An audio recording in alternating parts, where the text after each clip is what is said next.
மறதி ஒரு தேசிய வியாதி, அது உண்மைன்றதை நம்ம அப்பப்போ ப்ரூவ் பண்ணிட்டு தான் இருக்கோம். நம்ம தமிழ்நாட்டில் என்ன பிரச்சனை நடக்குதுன்றதே நம்மளுக்கு தெரியல. நம்மளுக்கான உரிமைகள் பறிக்கப்படும் போதோ இல்ல இது தப்பு தான் அப்படின்ட்டு நம்மளுக்கு தெரிஞ்சா களத்துல இறங்கி போராடுற தைரியம் மத்த மாநிலத்தை கம்பேர் பண்ணும் போதோ இல்ல மத்த உலக நாடுகளை கம்பேர் பண்ணும் போதோ தமிழனுக்கு அதிகமாவே இருக்கு. ஆனா நம்ம போராடுற போராட்டங்களா சரியான வழியில தான் போதா அப்படின்னு பார்த்தா சத்தியமா இல்ல. அதுதான் உண்மையும் கூட. எனக்கு புத்தி தெரிஞ்ச காலத்துல இருந்தே இந்த காவேரிக்கான போராட்டம்ன்றது ஒரு பக்கம் போயிட்டு தான் இருக்கு. இந்த பூமியில நிலம் நீர் காட்டுன்றது யாருக்குமே உரிமை கிடையாது. அது எல்லாருக்குமே சமமான ஒரு விஷயம் சொன்னாலும் இந்த காவிரி தண்ணி நம்மளுக்கு கிடைச்ச பாடு இல்ல.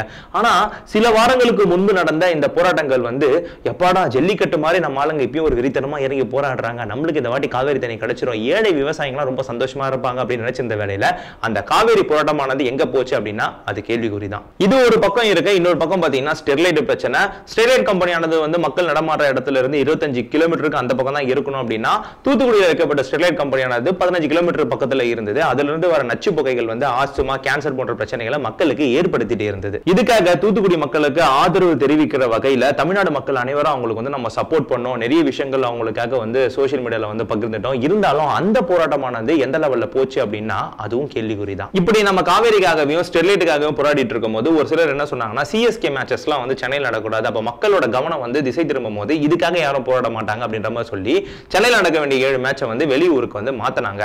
வெளியூருக்கு மாத்தினதுக்கு அப்புறமும் மேட்ச் பார்க்கணும்ன்ற இன்ட்ரெஸ்ட்ல இருக்கிற அந்த ஆடியன்ஸ் வந்து பூனேல போய் மேட்ச் பார்த்தோம். அங்க போயிட்டு அந்த தமிழை வந்து போர்டு பிடிக்கிறான், எனக்கு காவேரி வேணும் பேன் ஸ்டெர்லைட் அப்படின்ட்டு. ஆனா அப்படி அந்த மேட்சை டைவர்ட் பண்ணணும், அந்த மேட்ச் நடக்கூடாதுன்னு சொன்ன அந்த போராளிகள் எங்க போனாங்க அப்படின்றதும் இன்னும் கேள்விக்குறியில மட்டும் தான் இருக்கு. சரி, இது எல்லாமே இப்படியே போயிட்டு இருக்கு அப்படின்னு பாத்தீங்கன்னா நிர்மலா தேவின்ற ஒரு பேராசிரியை தன்னை கீழே இருக்கிற மாணவிகளை வந்து அட்ஜஸ்ட் பண்ணிக்கணும், நீங்க ஒரு பெரிய இடத்துல அட்ஜஸ்ட் பண்ணீங்கன்னா உங்களுக்கு வந்து 80% ஆஃப் மார்க்ஸ் வந்து நாங்க தருவோம் அப்படின்ற ஒரு வாய்ஸ் நோட் வந்து தமிழ்நாடு முழுக்க வைரலா பரவப்பட்டது.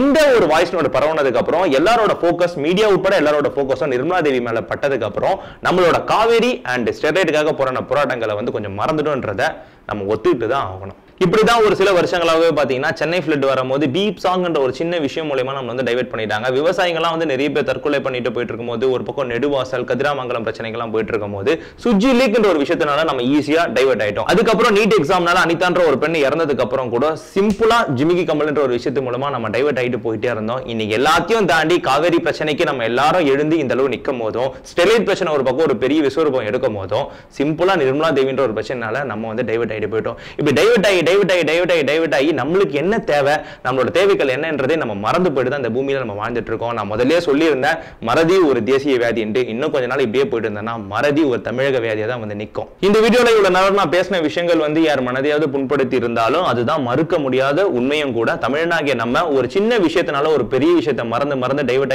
ஆகி நம்மளோட தேவைகள் என்னன்றது தெரியாமையவே இன்னைக்கு நம்ம நின்றுட்டு இருக்கோம். இனியும் அந்த மாதிரி ஆகாம காவேரி அண்ட் ஸ்டெர்லைட் பிரச்சனைக்கு தொடர்ந்து போராடி அதுக்கு ஒரு முடிவு கட்டுறதுக்கு ஏதாவது ஒரு ஐடியாஸ் உங்ககிட்ட இருந்தா அதை மறக்காம கீழே கமெண்ட் பாக்ஸ்ல கமெண்ட் பண்ணிடுங்க. நன்றி, வணக்கம்.